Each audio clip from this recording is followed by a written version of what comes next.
বিয়ের পরে বাস্তবতার মুখোমুখি হয়েছি, জীবনের আসল মানে খুঁজে পেয়েছি, প্রতিবাদ করতে শিখে গিয়েছি, নিজের খারাপ লাগা ভালো লাগার প্রায়োরিটি দিতেও শিখে গিয়েছি। কারণ দিন শেষে আমার সময়গুলোকে আমাকেই ভালো রাখতে হবে, নিজেকে ভালো থাকতে হবে, নিজের বাচ্চাকেও ভালো রাখতে হবে। হ্যালো এভরিওয়ান, আসসালামু আলাইকুম। কেমন আছো সবাই? আই হোপ ভালো আছো। আলহামদুলিল্লাহ আমিও ভালো আছি। সুরানিয়াস ব্লগ থেকে আমি নিহা বলছি। সবাইকে স্বাগতম জানিয়ে আজকে ব্লগটা শুরু করছি দুপুরবেলা থেকেই। এই তো রান্নাবান্না দিয়ে আজকে ব্লগটা শুরু করছি, কারণ আজকে সকালে মনটা খারাপ ছিল, ঘুম থেকেও লেট করে উঠেছি, খাওয়া দাওয়ারও তেমন কোনো রুটিন ছিল না, তাই আর কোনো ভিডিও করা হয়নি। আমার যে সকল আপু এবং ভাইয়ারা এই মুহূর্তে ভিডিওটা দেখা শুরু করেছো, প্লিজ ছোট্ট করে একটা লাইক দিয়ে কন্টিনিউ করো। আই হোপ আজকে ভিডিওটা তোমাদের ভালো লাগবে। আজকে হচ্ছে মিক্সড সবজি রান্না করব, আর এখানে আলু আছে, গাজর, সিম আর হচ্ছে ফুলকপি আছে। তো এই তো রান্নাটা কিন্তু বসিয়ে দিয়েই হচ্ছে মানে ভিডিওটা শুরু করেছি, কারণ কাটাকাটি করেছি আপন মনে, আর ইচ্ছা করেনি তখন কিছু করতে। একটু হলুদের গুঁড়া দিয়ে দিলাম, একটু হচ্ছে জিরার গুঁড়া দিয়েছি, আর সামান্য পরিমাণে ধনিয়ার গুঁড়া দেবো, দেন লবণ তো কম্পালসারি, আর সেটা তো প্রথমে দিয়ে নিয়েছি। এইভাবে একটু বড় বড় করে ভাজিটা করলে না, এই ভাজিটা খেতে ভীষণ ভালো লাগে, আর আমার হাজব্যান্ডও অনেক পছন্দ করে, আমি নিজেও অনেক বেশি পছন্দ করি। ইদানিং আমার বাচ্চাকেও এইভাবে খাওয়াই। সো আমার কেন যেন মনে হয় একটু মাঝে মাঝে না ডিফারেন্ট টাইপের কিছুগুলো ভালো লাগে। সবসময় একই রকম রান্না বান্না কেন যেন মানে কি বলবো, খেতেও ভালো লাগে না। মাঝে মধ্যে তরকারির কালারে, ইভেন তরকারির কাটাতে যদি একটু ভ্যারাইটিস থাকে, তাহলে মনে হয় খাবারের প্রতি আগ্রহটা বেশি হয়। এটা আমার ব্যক্তিগত মতামত, আমি খুব একটা ভালো জানি না এই ব্যাপারে। আমার যেটা মনে হলো সেটাই বললাম। এই তো কাঁচামরিচ ফালি করে দিয়ে দিচ্ছি, কারণ এই কাঁচামরিচগুলো একদম লাল হয়ে গেছে, এখন পাকা মরিচ হয়ে গেছে, আর মোটামুটি বেশ ঝাল আছে। তো দুইটা মরিচকে আমি তিনটা বানিয়ে ফেলেছি, কারণ একটা অনেক বেশি লম্বা ছিল। যেহেতু আমার প্রিন্সেস বেবি খাবার খায়, সো ওর কথা মাথায় রেখেই আমাদের ঝালটা একটু অ্যাডজাস্ট করতে হয়। আর সবচেয়ে বড় কথা হচ্ছে আমিও খুব একটা ঝাল খেতে পারি না, তো আমার হাজব্যান্ড মোটামুটি খেতে পারে। ওর দেখা যায় যদি কখনো লাগে ও কাঁচামরিচ খেয়ে নেয়। এখানে পাঙ্গাস মাছ আছে, আর এই মাছটা হচ্ছে আজকে ভুনা করব।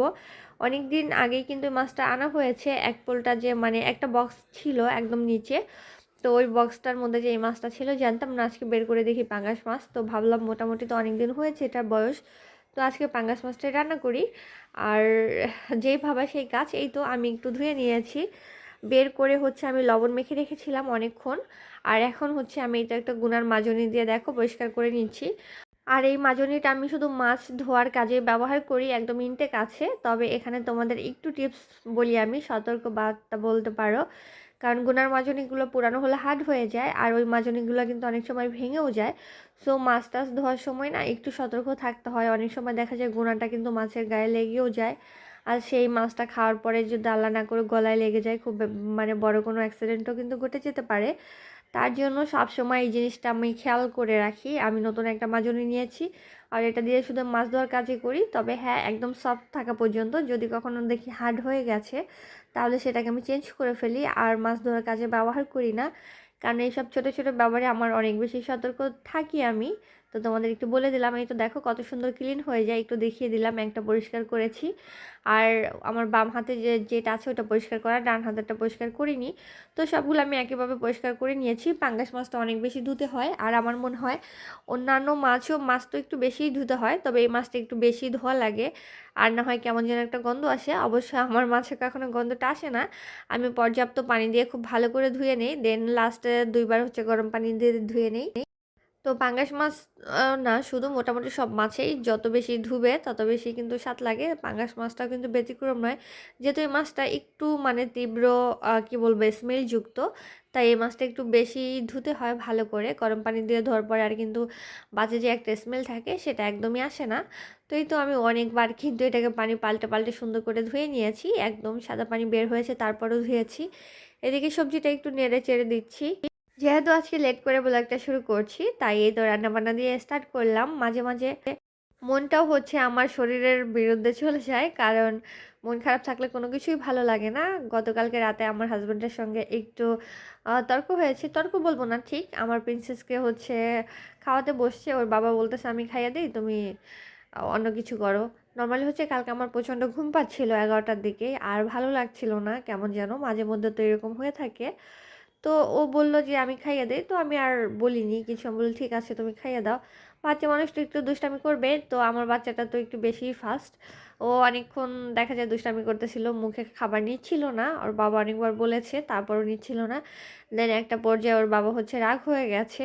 তো যাওয়ার পরে তো বাবু অনেক জোরে কান্না করতেছে। আমি তো তাড়াতাড়ি গেছি রান্নাঘর থেকে যে, "ওকে কেন কান্না করালা তুমি? তোমাকে যখনই ওকে বলি একটু কেয়ার করতে, তখনই তুমি আমার মেয়েটাকে মানে কাঁদিয়ে দাও। তোমাকে আর কখনো দিবই না। মানে বাচ্চা আমার, আমিই পালবো। ঠিক আছে? তোমার আর ধরতে হবে না।" আমার এই টুকটাক ব্যাপার নিয়েই হচ্ছে একটু মনোমালিন্য বলতে পারো। তো আমার বেসিক্যালি একটা সমস্যা হয় কি, আমার বাচ্চাকে কেউ যদি উল্টাপাল্টা কথা বলে না, আমি নিতে পারি না। সেটা যেই হোক না কেন। আমার হাসব্যান্ড, ওর তো সম্পূর্ণ অধিকার আছে ওর মেয়েকে শাসন করার। বাট আমি তারপরেও সেটাও নিতে পারি না। আমার খুব খারাপ লাগে। কেন বলবে? কারণ ও হওয়ার আগে থেকে আমি স্ট্রাগল করছি। একটা প্রেগনেন্সির সময় জার্নিটা তোমরা কম বেশি সবাই জানো কতটা মানে কষ্টদায়ক হয়ে থাকে। সেই সময়টা আমি একদম সম্পূর্ণ একা পার করেছি। আমার বাবার বাড়ি, আমার হাসব্যান্ডের বাড়ি কাউকেই কিন্তু আমি পাশে পাইনি। দেন বাবু হওয়ার পর পর্যন্ত এখন অবধি পর্যন্ত আমার বাচ্চা সমস্ত কিছু আমার হাতে। আমার যখন মানে আমি ২৪ ঘন্টা পর থেকে আমাকে যখন অবজারভেশন রুম থেকে আমাকে বেডে দিয়েছে, তখন থেকে ওর দেখাশোনা আমার উপরেই। সো ওর প্রতি না আমার মনে হয় ওর পুরাটাই আমি। আমার বাচ্চাকে কেউ কখনো বলতে পারবে না যে আমার বাচ্চাকে কেউ মানে পেলে দিয়েছে, এটা করছে, সেটা করছে। তো ওকে কেউ কিছু বললে না আমার এত বেশি মাইন্ডটা লাগে। আমার হাসব্যান্ড বললেও আমি নিতে পারি না। যে মনে হয় কেন আমি এতটা সহ্য করেছি এ পর্যন্ত নিয়ে আসছি, আমি তো কখনো ওর সঙ্গে এভাবে কথা বলি না, তোমরা কেন বলবা? মানে এই জিনিসটা না আমি নিতে পারি না, আমি জানি না কেন। হয়তো বা আমার ক্ষেত্রে এরকম হয় বা অন্য কারো ক্ষেত্রে হয় কি না আমি বলতে পারবো না। মোট কথা হচ্ছে আমার বাচ্চার সঙ্গে কেউ উচ্চ স্বরে কথা বলে আমার মেজাজ খারাপ হয়ে যায়।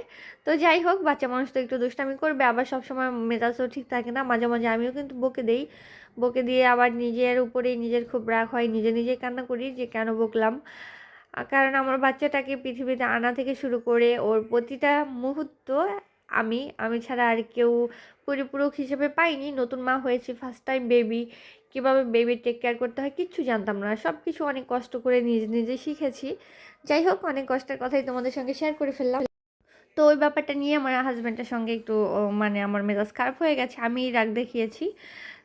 তো সেটা সে মানে কি বলবো, সেটা তো সে সকালে ভুলেই গেছে। তো আমি কিন্তু ভুলে যাইনি। আমার একটা সমস্যা আছে, সেটা হচ্ছে আমি সহজে কারো উপরে রাগ করি না। কিন্তু কোনো ব্যাপার নিয়ে যদি রাগ হয় আমার, সেই রাগটা সহজে যায় না। আর আমার হাসব্যান্ডের ব্যাপারটা হচ্ছে ও হচ্ছে মানে শর্ট টাইম মেমোরি লস টাইপের মানুষ। হুটহাট রেগে যাবে, আবার রাগটা চলে যাবে সঙ্গে সঙ্গেই। এই তো এদিকে কিন্তু আমার রান্না কমপ্লিট হয়ে গেছে। আর মিক্সড সবজিটা দেখো কতটা সুন্দর হয়েছে কালারটা।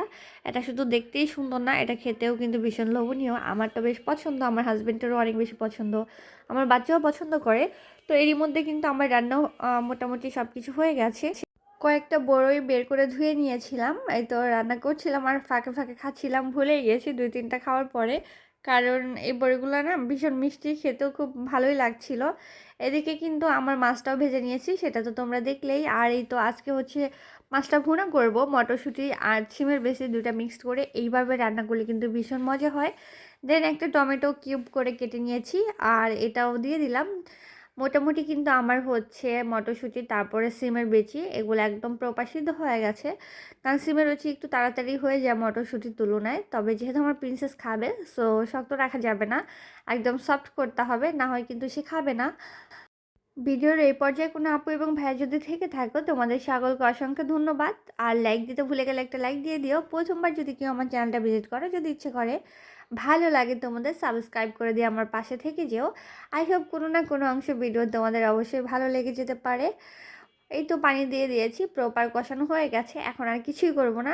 দেন হচ্ছে মাছগুলো অ্যাড করে দিব।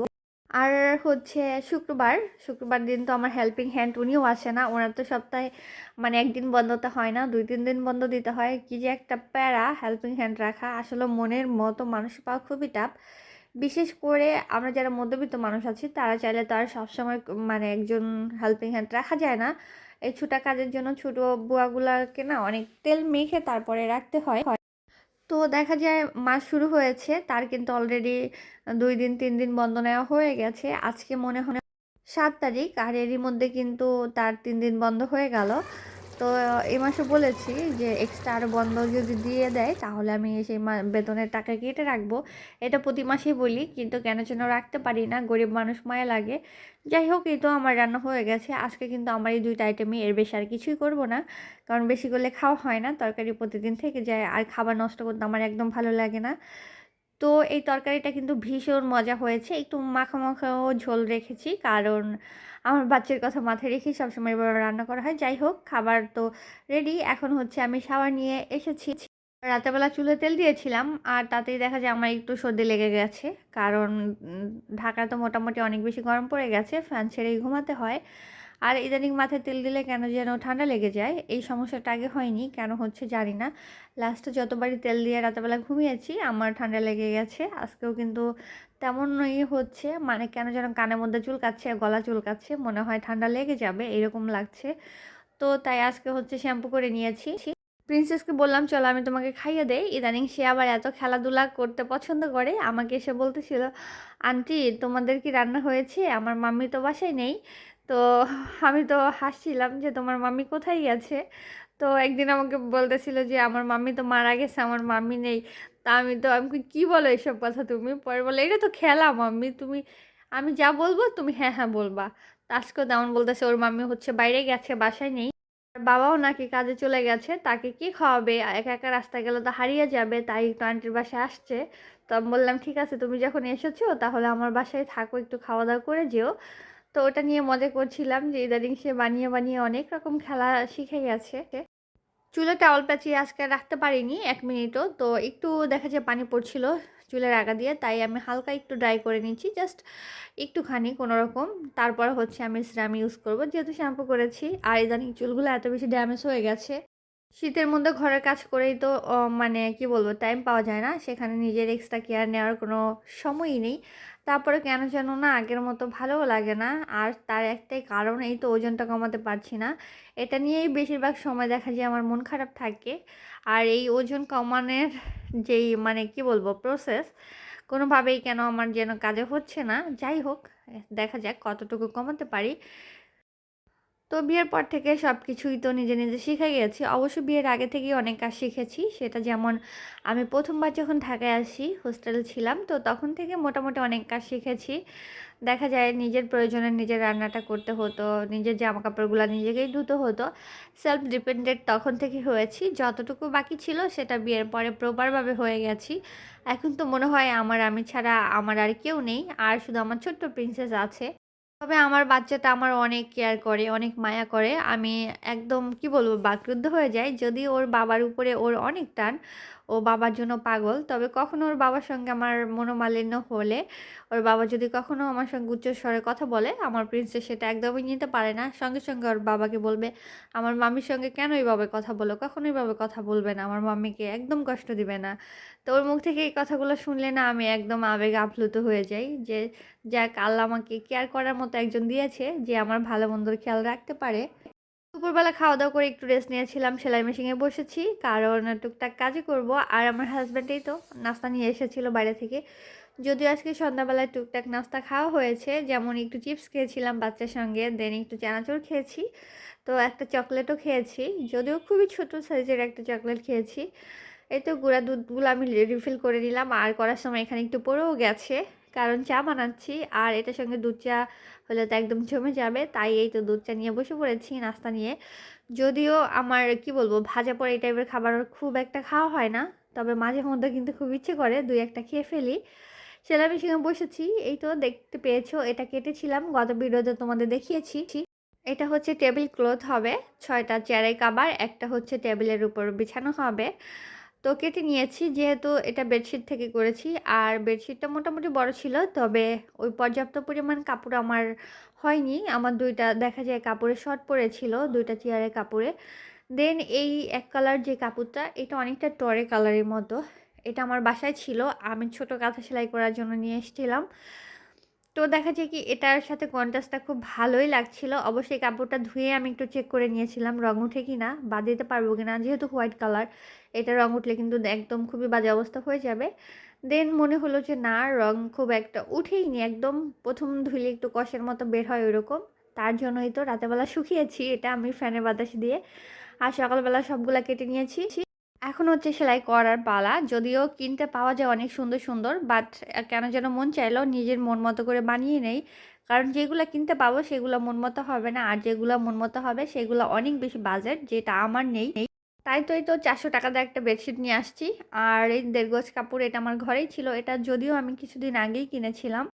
তো ওখানে আছে ৳১০০ র কাপড়, আর এই তো ৳৫০০ র মধ্যে কিন্তু হয়ে যাচ্ছে। আর সেলাই তো আমি নিজেই করছি, তো বুঝতেই পারছো। আর এভাবে আমি একটা পেজে কথা বলেছিলাম, কয়েকটা পেজে নকও দিয়েছিলাম।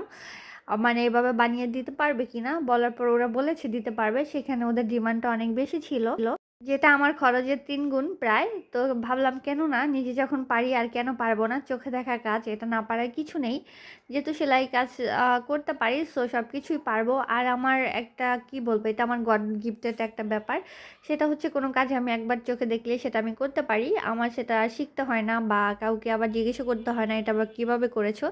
জাস্ট একবার দেখলেই হয়ে যায়। সেটা চুল কাটা হোক, ব্রু প্লাক করা হোক, ফেসিয়াল হোক, সাজগোজ হোক, মানে যে কোনো ব্যাপারই হোক না কেন, সেলাই কাজ হোক, যাই হোক না কেন, সব কিছুই আলহামদুলিল্লাহ। এটার জন্য আমি খুব লাকি যে এটা গড গিফটেড, আল্লাহ আমাকে দিয়েছেন।